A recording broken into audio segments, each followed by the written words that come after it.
Welcome to our channel. At 1,000 subscribers, we will post a special series of videos for you. Enjoy watching. Lieutenant Eric Solon drifted through the metallic guts of the Pilgrim, each footfall a whispered clang against the hollow plating.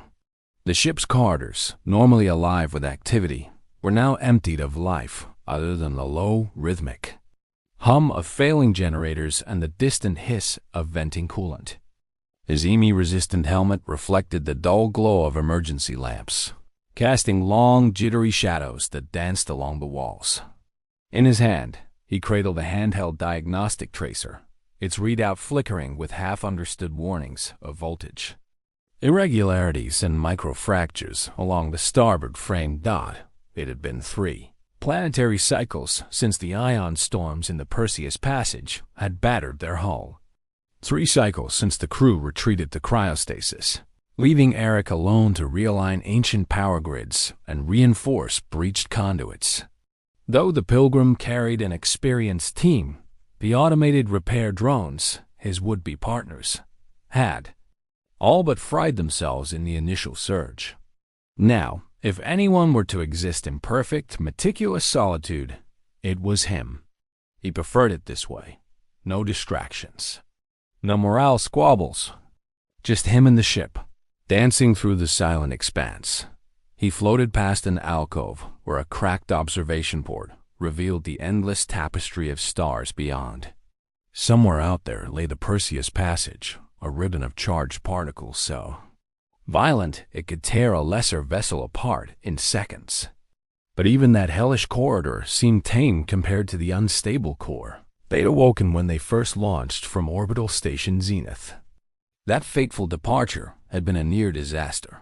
Arc flashes, panicked alarms, and a shockwave of disorientation that sent 2 engineers sprawling against reinforced bulkheads.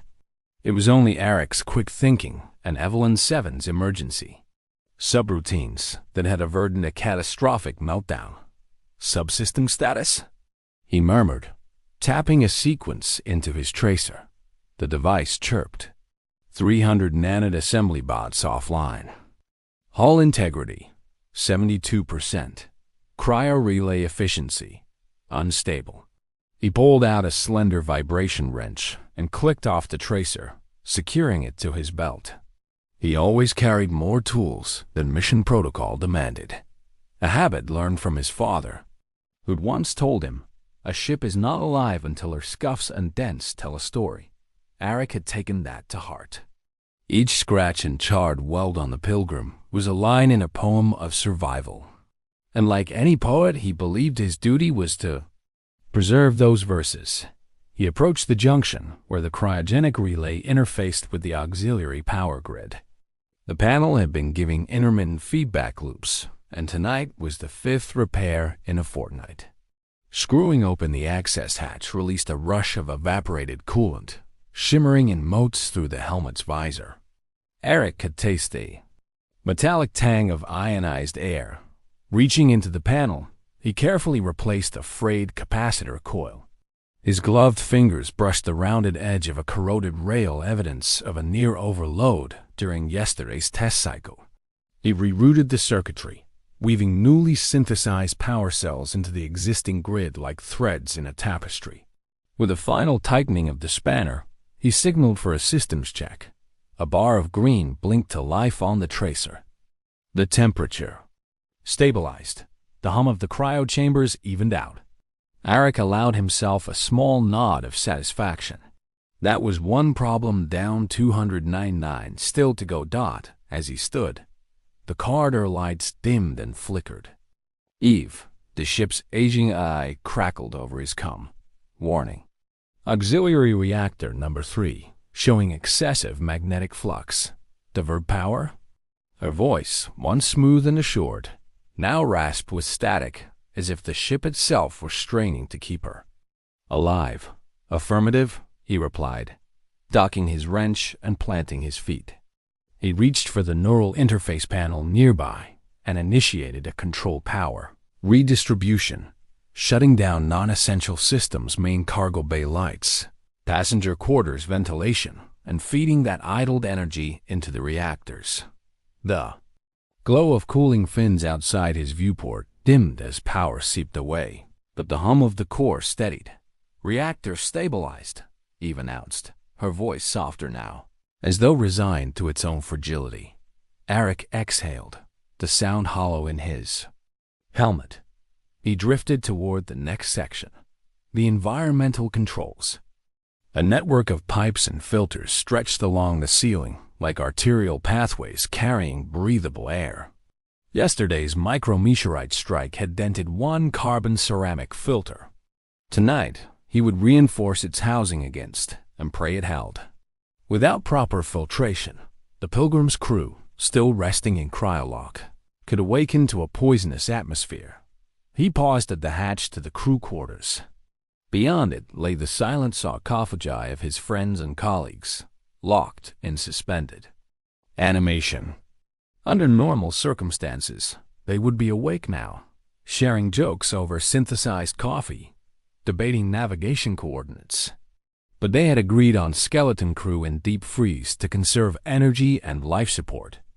And in the wake of so many near disasters, no one had objected to Eric assuming full control of the repairs.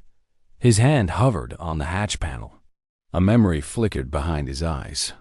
The last time he'd left that hatch open, he had promised Elena that he would wake her first, swearing he'd be the one to break the ice on her chamber. He'd meant it then. Now, he hesitated, guilt coiling in his chest. The duty had its own laws, sometimes harsher than any guilt.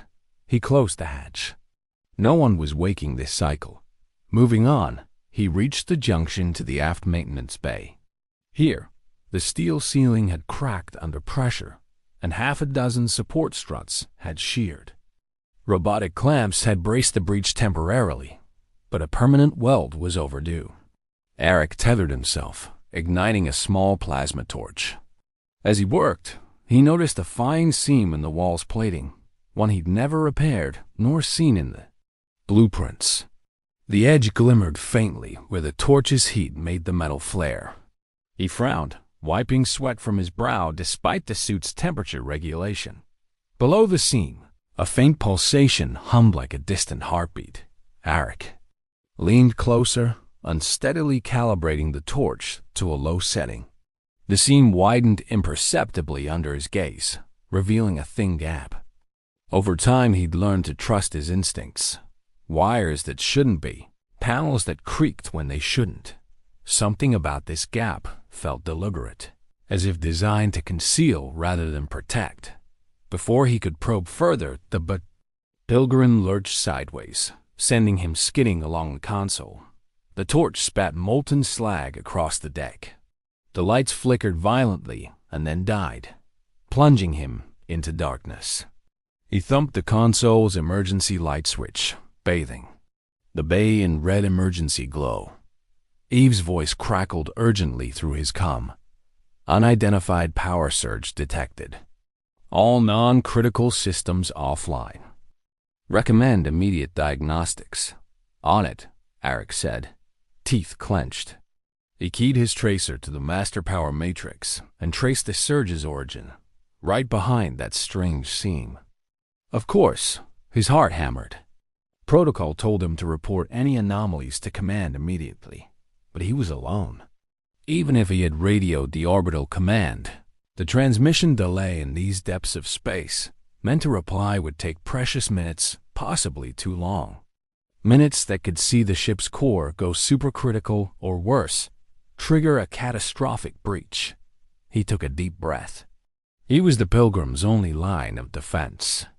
For better or worse, he would investigate.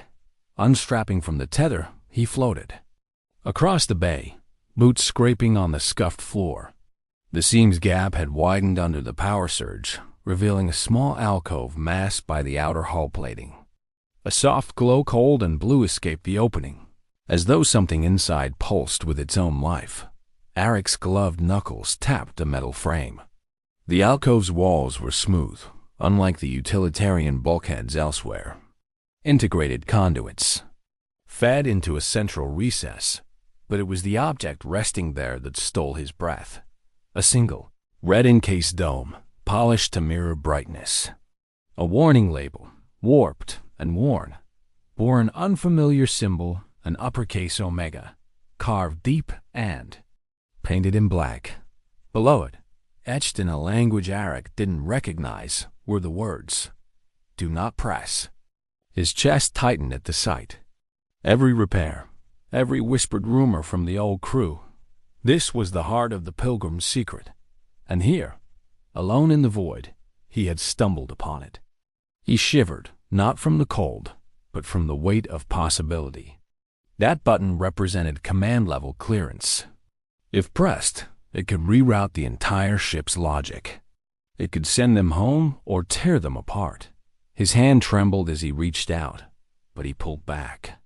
Instead, he let his fingers brush across. The alloy rim, feeling the slight give of tension springs, hidden beneath the polymer dome.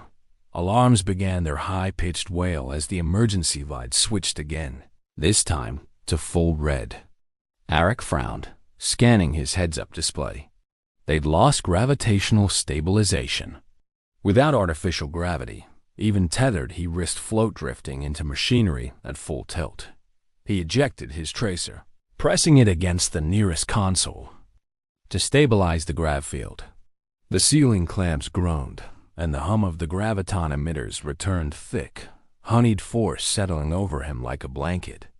He exhaled in relief. But as he caught his breath, his eyes never left the red button. Alone in the dead corridors of the Pilgrim, repairing the ship in the absence of any witness or reprieve, he faced a choice no engineer should ever make. Leave a mystery untouched, sealed, classified, dangerous, and risk whatever it concealed. Remaining dormant? Or investigate further, and perhaps risk everything. Arik's fingers closed into a fist. He shook his head, backing away to finish the weld on a support strut. Yet in his mind, the button's image burned bright, a promise of revelation and of peril. He told himself he would finish these repairs and report his find to command at first light. He told himself that orders still meant something, but walking away now felt as reckless as touching that dome. He steeled himself, returning his torch to the strut and donning a pair of magnetic grips. Repairs, he reminded himself, came first.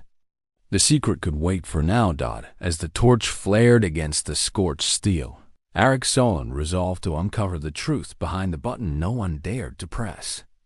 And deep within him, a spark ignited, curiosity's first flame in the void. A dull clang echoed as Lieutenant Arik Solon sealed the weld on the final support strut in the aft maintenance bay. The torch's embers faded, leaving him bathed in the soft red glow of emergency lighting. Heart still hammering from the power surge, he cast a wary glance back at the crevice in the bulkhead, the seam that now beckoned with quiet insistence. He told himself he'd finish the scheduled repairs first. He would not be lured off task by curiosity. Not yet. He connected the plasma torch to the portable power pack and knelt beside the fractured conduit housing. Sparks spat as he traced a fresh weld along the hairline split. With each hiss of cooling gas, the bulwark's integrity drew closer to nominal. He wiped sweat from his brow, the motion betraying the tension coiling in his shoulders. Even the simple act of breathing felt calculated. Every inhale measured to avoid jostling the loose panels overhead. Still, the alcove hovered at the edge of his vision.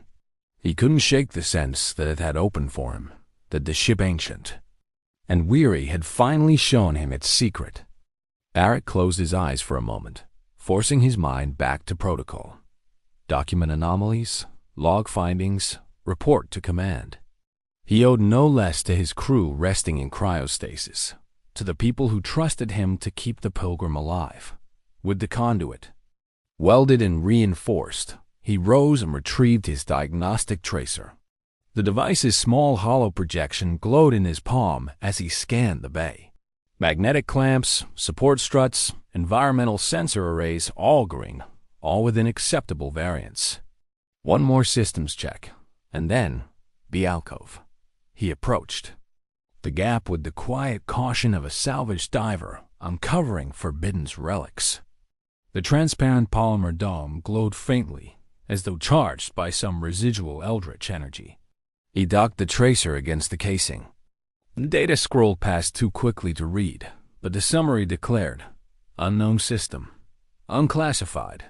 No reference in any database." The tracer's warning beacon pulsed amber, a throbbing heartbeat urging discretion. Eric's breath caught. He let the tracer drop into his tool pouch to avoid an accidental data purge. He knelt before the alcove, every engine hum and fluorescent flicker magnified in the hush. The dome's surface was unblemished, no scorch marks, no tool scratches belying its decade-long abandonment. His gloved finger traced the etched Omega symbol. The polymer was cool to the touch, yet a faint vibration thrummed through his flesh. From somewhere deep in the ship's spine, Eve's voice crackled through the cum in a hesitant undertone. "Lieutenant Solon, are you accessing a restricted interface?" There was an edge of sorrow in her tone, as though she regretted having to enforce regulations she could no longer uphold. He swallowed. "Affirmative, Eve. I've located an unlisted access point. I'm documenting the discovery. Static. Then, proceed with caution. This system is not within my authorization parameters." Eric frowned. "Understood. But I need more data. Before reporting, it may be the source of last night's surge." He stood, arms folded, head cocked. The bay's emergency lights dimmed briefly as the rerouted power lines stabilized. The core's faint pulse seemed to synchronize with that of the dome, a distant echo of resonance. He looked down at his wrist-mounted holomap. The hidden compartment lay precisely at the geometric center of the ship's aft arc, a spot reserved for nothing other than ballast. What was it meant to balance? He muttered. He retrieved a micro drill from his pouch and fitted it with a soft grip torque tip. Kneeling again, he circled the dome's rim until the bit settled into a tiny seam at its base. With a controlled twist, he triggered the release mechanism. The dome lifted on hydraulic struts with a quiet hiss, revealing the true marvel within. A compact, triangular console suspended by gossamer struts, its surface covered in molecular circuitry that glowed in shifting hues of indigo and emerald. Eric's eyes widened. The console's facets were engraved with alien glyphs that twisted and spiraled in patterns no human language could decode. Along one edge, a slender slot framed what looked like an aurora-filled crystal pulsing, alive, as if a droplet of a distant nebula had been trapped in synthetic diamond. He reached out, but an involuntary shiver made him withdraw. A faint click sounded, and the console hummed to life. Hollow projections shimmered upward, a translucent map of the Perseus Passage, threaded with radiating lines that extended beyond the charted edge of known space. Tiny icons blinked clusters of star systems, wormhole junctions, vector lines. A single point, highlighted in deep crimson, pulsed insistently. Zenora Prime. The realization hit him like an ion blast. This was not merely a control panel. It was a navigation matrix, a beacon activator, a guide. He'd read of ancient vessels, equipped with transcendence engines, theoretical drives that could pierce the cosmic veil. The Pilgrim was one of them. All along, she carried the power to fold space-time itself, and this console was the key. Eve's voice came through again, tremulous. "Eric, that device predates Earth's expansion by centuries. It was the heart of the Uxtal Star Bridge intended to seed life on distant worlds. It was decommissioned after the first collapse. Orders were given to bury it." He frowned, absorbing the weight of her words. Buried, hidden, and yet here it lay, its power dormant for a millennia. He tapped the edge of the console with his spanner, watching the glyph shift in response. The ship's metal frame quivered as if in recognition. A sudden jolt rocked the bay. Metal groaned overhead. Alarms trilled. The Pilgrim shuddered then. Righted herself. Eric snapped a glance at the viewport. Streaks of ionized particles slid past the hull plating as they drifted near the outer edge of the Perseus Passage. Core pressure rising, Eve warned.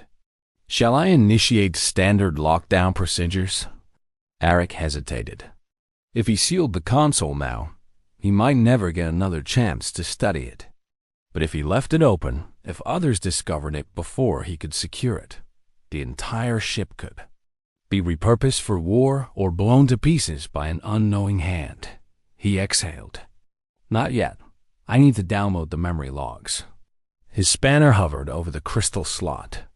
Gently, he pivoted the panel and slid the nebula quartz free. A hidden port cradled it like a gem.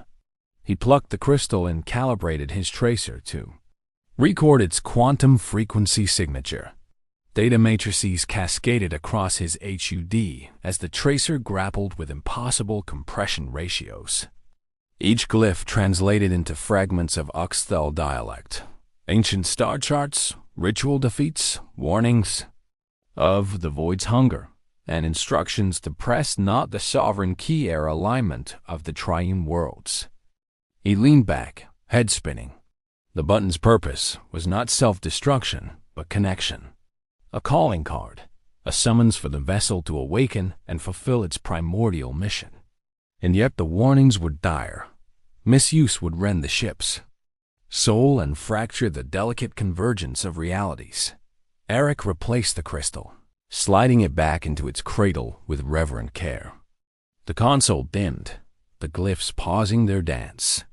He shielded the dome. All evidence locked away once more save for his tracer's encrypted logs, buried deep in his toolkit. He stood, breathing heavily, the enormity of discovery settling like stardust in his veins. The Pilgrim was more than a freighter. She was a star bridge, a relic of a lost empire, a seed sower for worlds beyond their imagining. And he, Eric Solon, had unearthed her heart. Stepping back, he began to refix the bulkhead plate, welding the seam close to all but those who dared to pry and to press the button no one dared to press. As the metal hissed shut, he whispered a vow to the silent ship. Your secret is safe, for now. Yet even as the steel cooled, a fragment of doubt flickered at the edge of his mind. The Oxthel had designed this mechanism to await the triune. Alignment. Xenora Prime still lay at the threshold, unclaimed.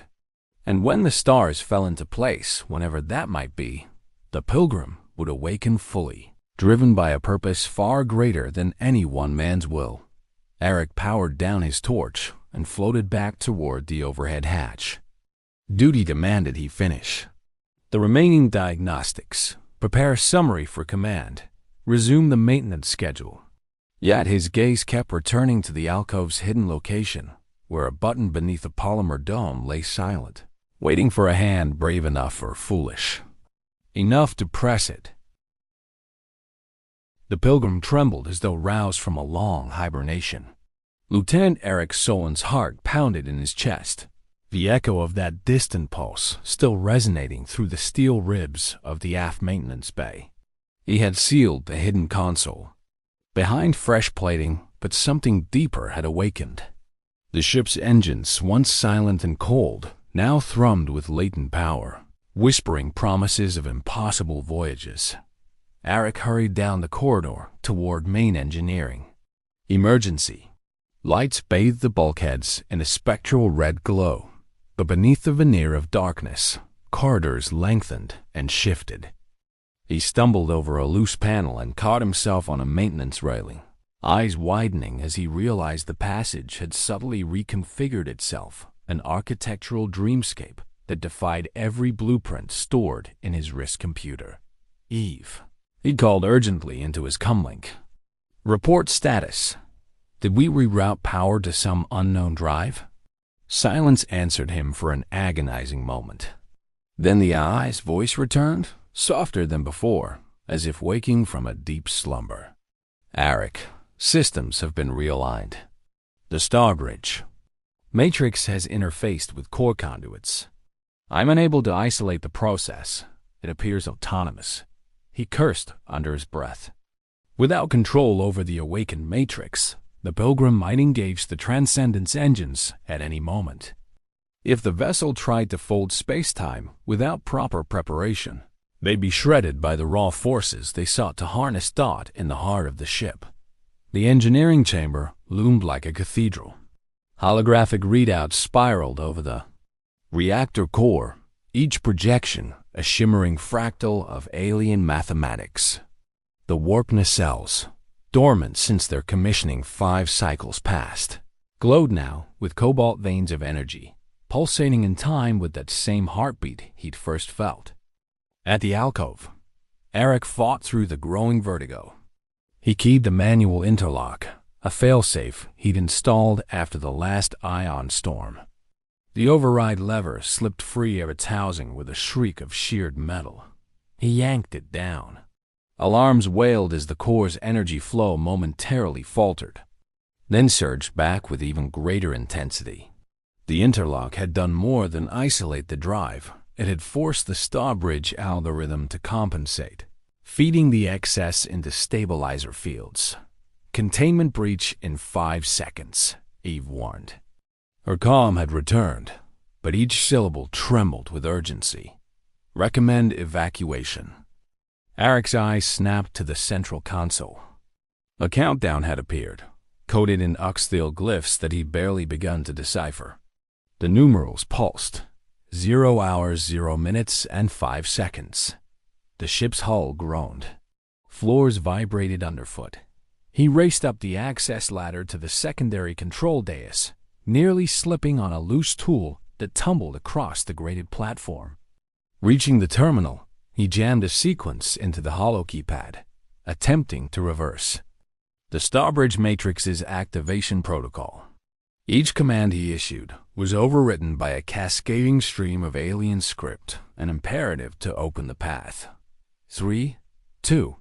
Desperation lent him clarity. He lashed the override lever to the DAS's main power bus, diverting all auxiliary feeds into the containment matrix. Sparks arced across the metal. The reactor's glow flickered.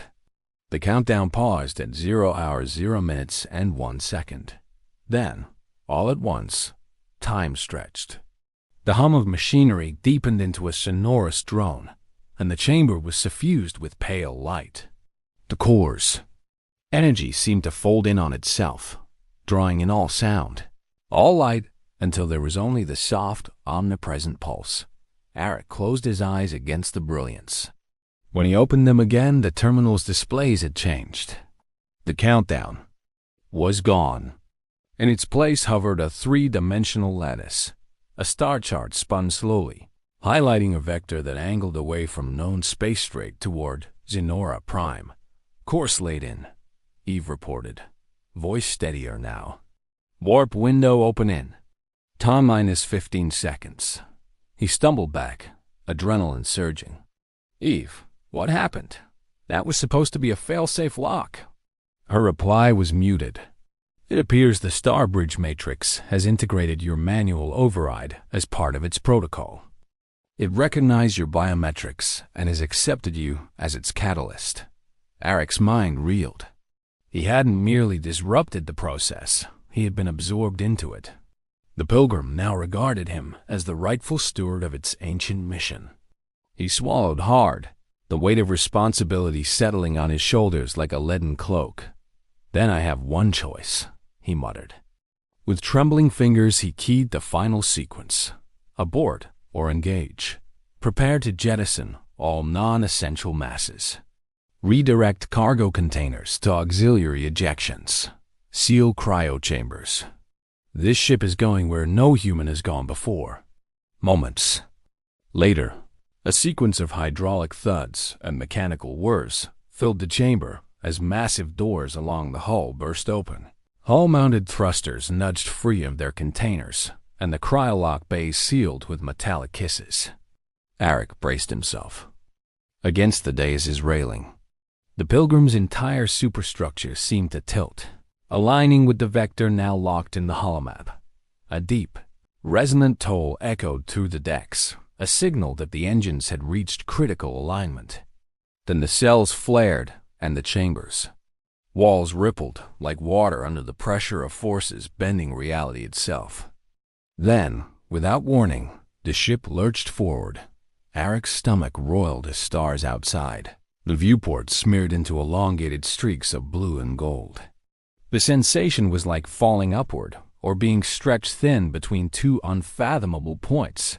His bones vibrated. His teeth rattled. He clung to the rail, knuckles white, breath coming in ragged bursts. Seconds, or was it hours?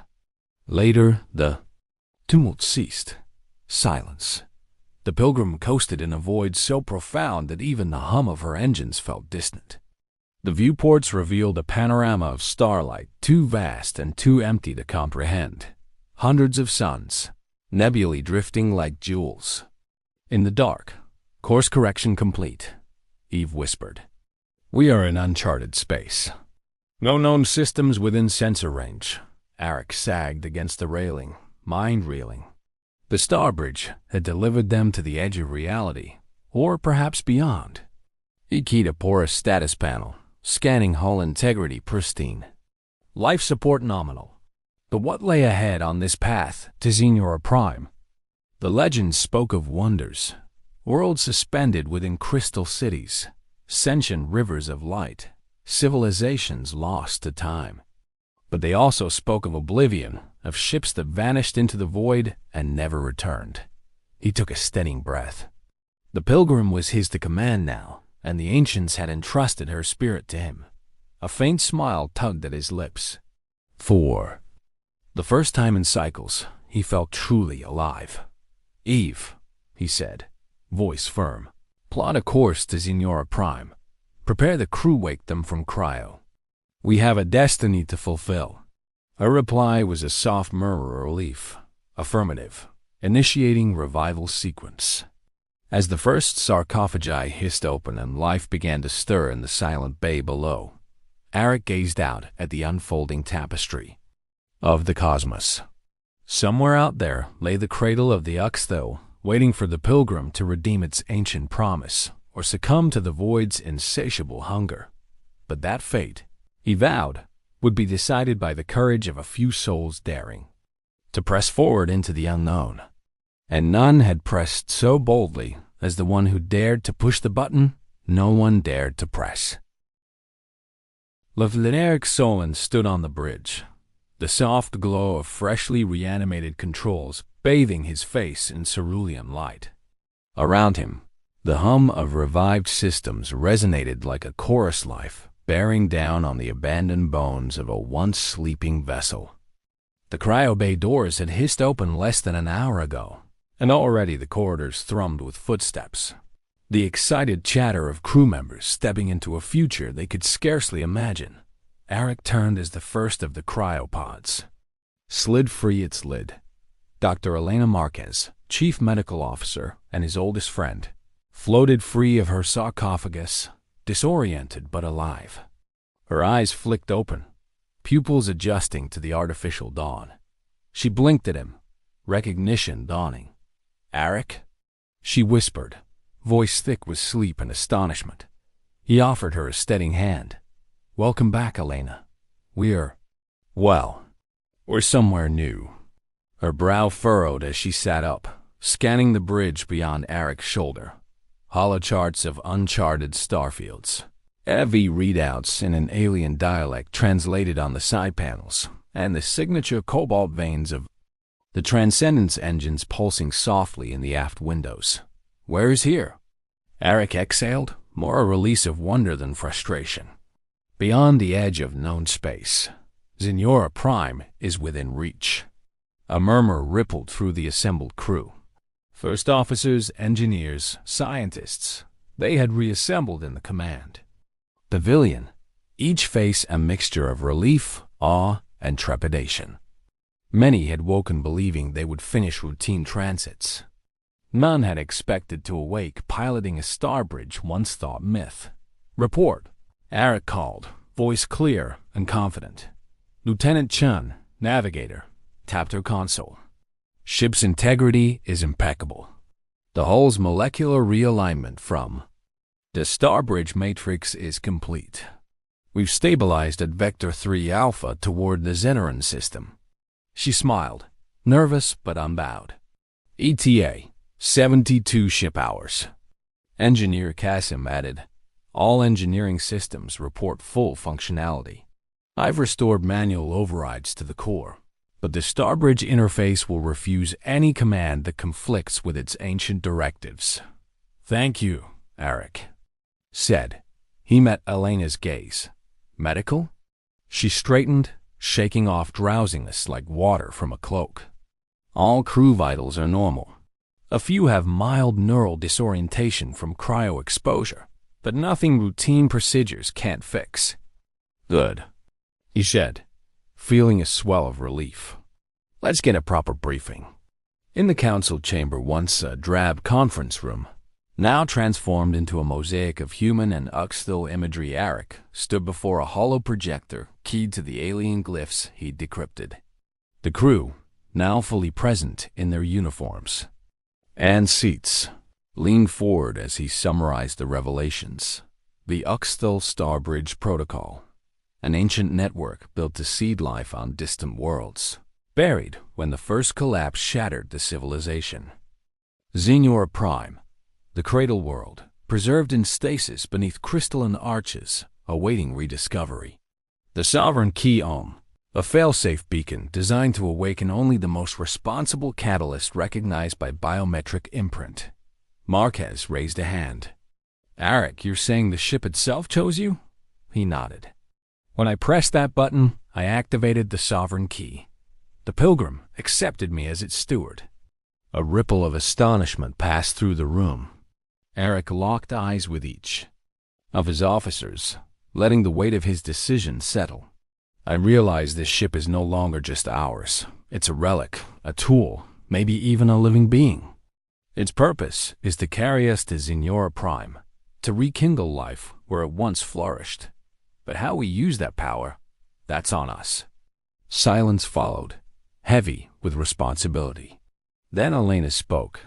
We have a chance to discover wonders, to learn from a civilization lost to time, but also a chance to make mistakes with consequences none of us have yet imagined. Eric inhaled. Then let's be cautious. We'll approach Xenior Prime in orbit first. Run environmental scans, shield our entry against residual crystalline emissions. And, he paused, eyes drifting to the hologlyphs swirling overhead. Honor the Uxthil safeguards. A chorus of affirmative nodded. 2 days later, as the Pilgrim dropped out of warp on the fringes of the Zeneran system, the crew gathered once more on the bridge. Ahead, through the reinforced viewport, hung a pale, opalescent orb. Shimmering crystal spires rose from its surface like frozen rivers. Bands of faint lavender aurora wrapped around its poles. Chun key to command, and a high-resolution scan unfolded in midair. Biotic readings clustered in concentric rings. Atmospheric composition near identical to early Uxthil data logs. Oxygen, nitrogen, trace noble gases. But energy signatures, they were faint, as if the planet itself was breathing beneath a shell of preservation. Life readings dormant. Chun reported. Circling to equatorial insertion, Eric said. Elena, prepare the survey team. Kasim, open the shuttle bay. We'll need unmanned probes first, but be ready to send a manned ascent. In engineering, sparks flew as Kasim's team readied the shuttles. Every panel hummed with anticipation, far different from the grim repairs of weeks past. For the first time since Eric had awoken the Starbridge, the Pilgrim felt whole. Elena joined him outside the bay. She peered at the shuttle, its hull emblazoned, with both Earth's insignia and the Uxthil Omega glyph. You know, she said softly, we're about to make history. Eric placed a hand on her shoulder. We'd better do it right. When the first probe broke atmosphere, the crew watched anxiously from the bridge. The shuttle's cameras, revealed a landscape of crystalline towers, arcane glyphs etched along their bases, and at the heart of it, a vast citadel ringed by gardens of luminescent flora. A single portal stood ajar, a gateway of polished stone. Portal coordinates registered. Chun breathed. "It's beautiful." "Activate the sovereign key," Arik ordered. He keyed the override. Deep within the ship, the hidden alcove's dormant beacon thrummed once more. A transmission, a soft melodic resonance, pulsed toward the planet below. The portal shimmered. Panels along its rim slid open, revealing glyphs that began to glow in harmony with the ship's beacon. The probe's feed crackled, then went. "Dark. Status?" Arik demanded. "Communications lost," Chun said. Then, after a beat, "But did you feel that? A presence?" Arik closed his eyes, listening to the bridge's hushed tension. The Pilgrim pulsed under his feet, as if willing itself closer to the lost cradle. He turned to Elena. "Ready the landing party." She nodded, steadying her own nerves. "Let's bring our people home." As the crew marshaled into shuttles and prepared to descend into the crystalline world, Arik allowed himself a moment to reflect. The Pilgrim had been reborn from myth to reality, carrying in their halls the secrets of an extinct empire and the hopes of humanity. He thought of the button he'd pressed, of the weight it carried, and of the crew now united by purpose. Above them all, the ship's ancient engines glowed with promise, not of conquest or war, but of discovery and renewal. And as the shuttles slipped through the violet haze of Zeniora's atmosphere, Arik Solon smiled. The Star Bridge had delivered them here, but it was humanity's spirit that would decide what came next. Together, they would step into the light of an ancient world and begin the next chapter of the Pilgrim's journey.